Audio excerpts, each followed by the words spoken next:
Hi friends, welcome to నాలిష్మి channel. నిన్న కరపూజ అయింది కదండి. ఇవాళ విగ్రహం తేవడానికి వెళ్ళారు. పొద్దున్నుంచి ఒకటే వానండి. అందుకని విగ్రహాలన్నిటికీ కవర్లు వేసేసారు. ఆ కవర్లోంచి ఒక విగ్రహాన్ని చూసి సెలెక్ట్ చేసుకుని ఫైనల్గా ఇంటికి తీసుకొచ్చారు కానండి. మా వినాయకుడు దిగనంటున్నాడు. ఒక నలుగురు సాయం చేయింది ఎలా దిగుతాడండి? ఆయన బొజ్జ వినాయకుడు కదండి, కొంచెం ఆ మాత్రం బరువు ఉంటుంది. మరి నలుగురిని పోగేసి పిల్లలందరూ కలిపి ఫైనల్గా దింపుతున్నారండి.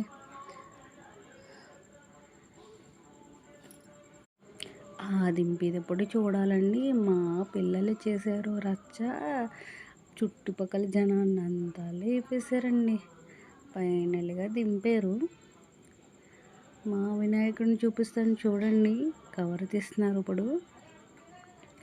కవర్ తీసాక మా బుజ్జి వినాయకుడు ఎలా ఉన్నాడో కామెంట్ సెక్షన్లో చెప్పండి ప్లీజ్ అండి. నచ్చితే లైక్ చేయండి, షేర్ చేయండి, సబ్స్క్రైబ్ చేయడం మర్చిపోకండి. బాయ్.